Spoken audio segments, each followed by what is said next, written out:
Good morning from a cool Bay Cliff, Texas. And what I want to talk about this morning is the time I almost set my house on fire with my Smoky Mountain smoker. So let's talk about that. So here's my smoker. It's sitting kind of under the patio here. I kind of have it on the edge, but I do have it under the cover of the patio to keep the rain off of it and to keep the rain off when I'm smoking meat.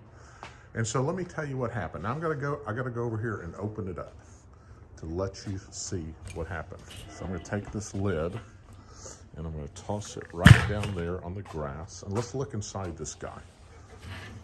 So when I smoke turkeys, ribs, chicken, and brisket, I have a pan in here, which you can kind of see. Actually, you can see it pretty good. Now some people use it as a water pan to control the temperature. And they think that the water or the steam coming off puts moisture into the meat, and it really doesn't. It probably puts some water into the meat, but that is not what makes, cooked meat moist. It's actually the animal fat that actually does that. So I really don't want to steam the meat or control the temperature with the meat. I want to control the temperature with the oxygen that gets to the fire. And as you can see, I do have seals on here, and these seals seal the smoker from leaking or from taking in too much oxygen, where I'm actually can control it using the vents down here. If I didn't have these seals and I didn't have the seal on the door, which I will open up and show you, these seals here, if I didn't have these seals on the door, oxygen would leak into here. And on the bottom here, you can see the seals as well. Oxygen would leak in there, and I couldn't control, I could control the fire, but I could only keep it probably as low as 350. But since I put the seals on, I can knock it down to about 200. And so I like to actually run at about 225 degrees. So back to this pan in here that people use for water to control the heat. I use this pan to catch the drippings from the oil off of the meat. And I actually have some aluminum foil in here. You can see it's kind of charred, and I'll get to that. So what I did is I was cooking some ribs, and the ribs have a lot of fat in it, and the fat was rendering out. And so it was time for me to take the ribs off of my smoker. And I did just actually what you see here, except the grill was still on there, and I just pulled them off and I took them inside, and I was actually admiring my ribs. They actually smoked very well and had a lot of flavor, and I was sitting there tasting the ribs, and I forgot to put this lid back on the smoker. Now you can imagine you got this hot fire underneath this pan that is catching the dripping that is full of grease, and it caught on fire, okay? And so my wife saw some bright lights out in the back, and I came out here, and all of a sudden a fire was billowing out of this thing. And so I immediately grabbed this lid and put on the top to extinguish the fire, but it had done some damage, not to the smoker itself, but you can see it actually did char my seal, which I'm gonna have to replace. And it actually burnt. There's a little plug here for the thermometer to go into.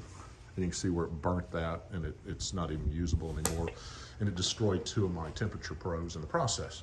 But I'm glad I caught it, because you can see, there's a lot of distance up to the roof, the fire, and there actually is no smoke marks on here, and this actually is a concrete paneling, which is probably a good thing. So, but I caught it in time, and I put it out. Now, what I want to do in the future is I'm not going to change the water. If I would have had water in there, it would have been an issue. But I need to put the lid back on, okay? That's number one, okay? Is always keep the lid on to keep oxygen from setting the grease on fire. And number 2, let me kind of throw this out there, that when this happened, somebody said, hey, you need to put water on this, and that would have been the most dangerous thing to do. Because I suspect that grease was maybe 500 degrees or plus as it was burning.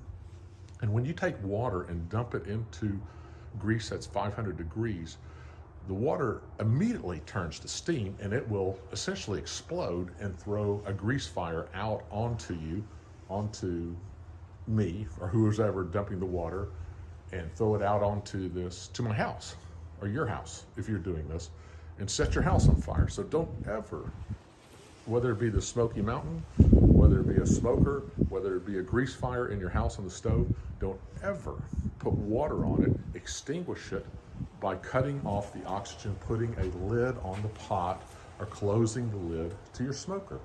And if you really need a fire extinguisher for a grease fire, that is where you cannot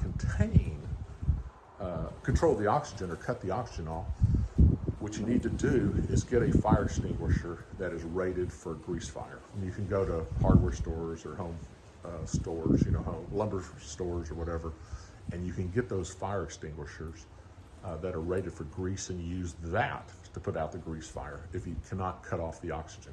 So that's what's happened. Very simple solution.